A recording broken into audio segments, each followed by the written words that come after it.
CIBIL സ്കോറിൽ തകരുന്ന ജീവിതങ്ങൾ. Loan എടുക്കാൻ ചെന്നാൽ സിബിൽ സ്കോർ വെല്ലുവിളിയാകുന്നു. ആത്മഹത്യയിൽ എത്തുന്നവരുടെ ജീവിതങ്ങളും നമ്മൾ കണ്ടു. അല്പസമയം മുമ്പാണ് മിനി മുത്തൂറ്റിൽ നിന്ന് പണം മൈക്രോ ഫിനാൻസ് സ്ഥാപനത്തിൽ നിന്ന് കടമെടുത്ത വായ്പയെടുത്ത ഒരാളുടെ ജീവൻ നഷ്ടപ്പെടുന്ന വാർത്ത നമ്മൾ പ്രേക്ഷകരിലേക്ക് എത്തിച്ചത്. പലിശക്കാരുടെ ചോദ്യങ്ങൾക്ക് മുന്നിൽ നിൽക്കേണ്ടി വരുന്ന അവസ്ഥയും ജപ്തിയും വാർത്തയിലൂടെ തന്നെ പ്രേക്ഷകർ കണ്ടിട്ടുണ്ട്. അല്പസമയം മുമ്പ് പോലും ഒരു ആത്മഹത്യയുടെ വാർത്ത പ്രേക്ഷകർ കണ്ടു. ഓരോ അറ്റവും കൂട്ടിമുട്ടിക്കാൻ നടക്കുന്നവരെ കൊടുക്കുന്ന സിബിൽ സ്കോർ എന്ന വെല്ലുവിളിയെ തുറന്നു കാട്ടുകയാണ് റിപ്പോർട്ടർ ലൈവാത്തോണിലേക്ക് സ്വാഗതം. സിബിൽ ഇല്ലേ, ലൈഫ് ഇല്ല. വിവിധയിടങ്ങളിൽ നിന്നും നമ്മുടെ റിപ്പോർട്ടർമാർ തത്സമയം ചേരുന്നുണ്ട്. അതിൽ ടി വി പ്രസാദ്, അറോഷി പാൽ, Rahees Rasheed, Arun Solomon, Santhwana Saju, Dileep Devasya, Leby Sajeendran, Sajo Devasya, A K Abhilash, Sarath S, Gopal, Sheela Sanal, Iqbal Arakkal, Praveen Purushothaman, Arjun Mattannur, Akhil K, Abhijith Muzhakkunnu എന്നിവർ തത്സമയം നമുക്കൊപ്പം ചേരും. വിവിധ സമയങ്ങളിലായി ഇവരുടെ വാർത്തകളൊക്കെ പ്രേക്ഷകർക്ക് കാണാം. സിബിൽ സ്കോറുമായി ബന്ധപ്പെട്ട വലിയൊരു തട്ടിപ്പ്. എങ്ങനെയാണ് സിബിൽ സ്കോർ സാധാരണ ജീവിതങ്ങളെ ബാധിക്കുന്നത്? ആത്മഹത്യയുടെ വക്കിലേക്ക് മനുഷ്യരെ തള്ളിവിടുന്നുണ്ടോ എന്നുള്ളതാണ് പ്രധാന ചോദ്യം. സ്വകാര്യ ഏജൻസി നിശ്ചയിക്കുന്ന സിബിൽ സ്കോർ മോശമാണെങ്കിൽ പിന്നെ ബാങ്കുകളിൽ നിന്ന് അവർക്ക് വായ്പ കിട്ടില്ല. ബാങ്ക് എന്ന് പറഞ്ഞാൽ SBI പോലെയോ കാനറ ബാങ്ക് പോലെയോ പഞ്ചാബ് നാഷണൽ ബാങ്ക് പോലെയോ ഫെഡറൽ ബാങ്ക് പോലെയോ ഒക്കെയുള്ള ബാങ്കുകളിൽ നിന്നും വായ്പ കിട്ടില്ല. അടവൊന്ന് മുടങ്ങിപ്പോയാൽ സിബിൽ സ്കോർ കുത്തനെ ഉറയും. അങ്ങനെ കുറഞ്ഞ് നിങ്ങൾക്ക് പിന്നീടുള്ള വായ്പ എടുക്കാനുള്ള അർഹത നിഷേധിക്കപ്പെടും. വായ്പ എടുക്കാൻ പോകുന്നവർക്ക് ഇത് പിന്നീട് വലിയ തിരിച്ചടിയാവും. സാധാരണ മനുഷ്യരാണ് ഏറെയും പെട്ടുപോകുന്നത്. ബാങ്കുകളിൽ ലോൺ കൊടുക്കാതെ ആവുന്നതോടെ ബ്ലേഡ് പലിശക്കാരുടെ കയ്യിലേക്ക് പതുക്കെ അവരെത്തും. അങ്ങനെ മൈക്രോ ഫിനാൻസ് സ്ഥാപനങ്ങളുടെയും ബ്ലേഡ് മാഫിയ സംഘങ്ങളുടെയും പല്ലിൻ്റെ ഇടയ്ക്ക് അവർ കഴുത്തുകൊണ്ടുവയ്ക്കും. ലോൺ ആപ്പുകളിൽ അവർ അഭയം തേടും. കഴുത്തറപ്പൻ പലിശയുമായി നടക്കുന്ന സ്വകാര്യ പണമിടപാട് സ്ഥാപനങ്ങളിലേക്ക് അവരെത്തും. കടക്കണിയിൽ നിന്ന് കൂടുതൽ കടക്കണിയിലേക്ക് അവർ പോയി ഒടുവിൽ ജീവിതം തന്നെ തകർന്നു പോകും. കടം കൂടി ആത്മഹത്യ ചെയ്യേണ്ടി വരുന്നവരും നിരവധിയാണ്. അല്പസമയം മുമ്പ് റിപ്പോർട്ട് ചെയ്തതുപോലെ വായ്പ അടച്ചു തീർത്താലും രക്ഷയില്ല.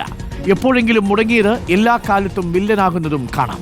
ടി വി പ്രസാദുണ്ട് കൂടുതൽ വിവരങ്ങളുമായി. ടി വി പ്രസാദ്, എത്രമാത്രം അപകടകരമായ സാഹചര്യമാണ് സിബിൽ സ്കോറുമായി ബന്ധപ്പെട്ട വായ്പാ ഉപാധികൾ സാധാരണക്കാരൻ ജീവിതത്തിന് മുന്നിൽ തുറന്നിടുന്നത്? അവന് വായ്പയെടുക്കാൻ കഴിയാതെ പോവുകയും മൈക്രോ ഫിനാൻസ് ബ്ലേഡ് മാഫിയ സംഘങ്ങളിലേക്ക് അവൻ പോകുകയും ചെയ്യുന്നത് ഈ സിബിൽ സ്കോർ അവനെ വലയ്ക്കുന്നത് കൊണ്ടുകൂടിയല്ലേ? എന്താണ് സംഭവിക്കുന്നത് സിബിൽ സ്കോറുമായി ബന്ധപ്പെട്ട വിഷയത്തിൽ? T V Prasad. അരുൺ, നമ്മുടെ സമൂഹത്തെ ഏറ്റവും ഗുരുതരമായി ബാധിച്ചിരിക്കുന്ന ഒരു പ്രതിസന്ധിയായി ഈ സിബിൽ സ്കോർ ഇപ്പോൾ മാറുന്നു എന്നുള്ളതാണ്. വായ്പയുടെ ആവശ്യത്തിനായി ബാങ്കുകളെ സമീപിക്കുന്ന ഏതൊരു മനുഷ്യരും അഭിമുഖീകരിക്കുന്നതുമാണ് ഇത്. ജീവിതത്തിൽ ഒരിക്കലും വായ്പ എടുത്തില്ലെങ്കിൽ പോലും അവരുടെ സിബിൽ സ്കോർ ഒരുപക്ഷെ നന്നേ മോശമായിരിക്കും എന്നുള്ളതാണ്. അതായത് ഒരു സ്വകാര്യ ഏജൻസിയാണ് ഈ സിബിൽ സ്കോർ നിശ്ചയിക്കുന്നത്. ഈ സിബിൽ സ്കോർ കുറവാണെങ്കിൽ ഒരു വായ്പയും ഒരു ദേശസാൽകൃത ബാങ്കുകളും നൽകില്ല എന്നുള്ളതാണ് ഇതിലൊരു ഗുരുതരമായ പ്രശ്നം. അതിൻ്റെ ഭാഗമായി ഉണ്ടാകുന്നതോ അവരേതെങ്കിലും സ്വകാര്യ പണമിടപാട് സ്ഥാപനങ്ങളിലേക്ക് നീങ്ങേണ്ടി വരും. അതല്ലെങ്കിൽ അവരേതെങ്കിലും ബ്ലേഡ് പലിശക്കാരൻ്റെ കയ്യിൽ നിന്ന് പണം വാങ്ങേണ്ടി വരും. അതുമല്ലെങ്കിൽ ഇപ്പോൾ വ്യാപകമായിട്ടുള്ള തട്ടിപ്പ് ആപ്പുകളായിട്ടുള്ള ലോൺ ആപ്പുകളിലേക്ക് അവർ അഭയം പ്രാപിക്കേണ്ടി വരും എന്നുള്ളതാണ്. ഇത് സാധാരണ മനുഷ്യർക്കാണ് ഏറ്റവും വലിയ വെല്ലുവിളിയാകുന്നത്. ദൈനംദിന ജീവിതം സുഗമമായി മുന്നോട്ട് പോകുന്നതിനിടയിലായിരിക്കും നമ്മൾ ഇന്ന് സർവ്വസാധാരണമായി കണ്ടുവരുന്ന ക്യാൻസർ പോലെയുള്ള വൻ വിപത്ത് ഒരു കുടുംബത്തെ ഗ്രസിക്കുക. അങ്ങനെ വരുമ്പോൾ ആ കുടുംബം സാമ്പത്തികമായി പൂർണ്ണമായി തകരുന്നു. അവർക്ക് മറ്റൊരു വായ്പ എടുക്കാം എന്ന് വെച്ചാൽ അതിനും കഴിയില്ല. കാരണം ഈ ചികിത്സയ്ക്ക് വേണ്ടിയുള്ള നടപ്പിൽ ഈ പറയുന്ന എപ്പോഴെങ്കിലും എടുത്ത വായ്പകൾ അതിൻ്റെ തവണകൾ മുടങ്ങിപ്പോയിട്ടുണ്ടാകാം. അവർ ഗുരുതരമായ പ്രതിസന്ധിയിലേക്ക് പോവുകയും വലിയ കടക്കണിയിലേക്ക് പോവുകയും ചെയ്യും. അരുൺ, നമ്മളിപ്പോൾ ഈ പറയുന്നത് സാധാരണ മനുഷ്യന്മാരുടെ കാര്യം മാത്രമല്ല. ശമ്പളം കൃത്യമായി കിട്ടാത്ത KSRTC പോലെ, ഇപ്പോഴാണെങ്കിൽ SSKയിൽ അധ്യാപകരെ പോലെ, പല പൊതുമേഖലാ സ്ഥാപനങ്ങളിലും ശമ്പളം മുടങ്ങുന്നവരെ പോലെ അവരുടെ എല്ലാം EMI ഇപ്പോൾ താളം തെറ്റുകയാണ്. അങ്ങനെ താളം തെറ്റുന്നവർക്ക് പുതിയതായിട്ടൊരു വായ്പ എടുക്കാൻ പറ്റുന്നില്ല. ഇത് സമൂഹത്തിലെ ഉയർന്ന ആളുകളുടെ കാര്യമല്ല അരുൺ നമ്മൾ പറയുന്നത്. അന്നന്നത്തെ കാര്യം കൊണ്ട് ജീവിച്ചു പോകുന്ന മനുഷ്യരുടെ ഒരു കഥയാണ്. അതായത് അവരാകെ തകർന്നു പോകുന്ന ഒരു സമീപനമാണുള്ളത്.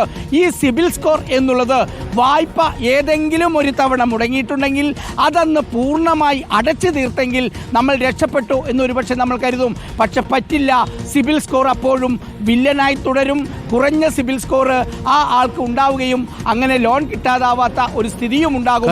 നമ്മുടെ സമൂഹത്തിലെ ഏറ്റവും ഗുരുതരമായ ഒരു പ്രശ്നമാണ് നമ്മൾ ലൈവത്തോണിലൂടെ മുന്നോട്ട് വയ്ക്കുന്നത്. അരുൺ, ഉറപ്പായും ഇതിനൊരു പരിഹാരമുണ്ടാകണം. പല തലങ്ങളിൽ ഇത് രാജ്യത്താകമാനം ചർച്ച ചെയ്തിട്ടുണ്ടെങ്കിൽ പോലും സാധാരണക്കാരനായ ഒരു മനുഷ്യന്റെ ജീവിതത്തിന് കൈത്താങ്ങാവേണ്ട ബാങ്കുകളും മറ്റ് സ്ഥാപനങ്ങളും ഈ സിബിൽ സ്കോർ മാത്രം മാനദണ്ഡമാക്കുമ്പോൾ തകർന്നു പോകുന്നത് ഒരുപാട് മനുഷ്യരുടെ ജീവിതങ്ങളാണ്. അരുൺ, തീർച്ചയായിട്ടും ടി വി പ്രസാദ്, എങ്ങനെയാണ് സിബിൽ സ്കോറിലെ കുറവ് സാധാരണക്കാരായ മനുഷ്യരുടെ ജീവിതത്തെ ബാധിക്കുന്നത് എന്നാണ് നമ്മളിപ്പോൾ പരിശോധിക്കുന്നത്.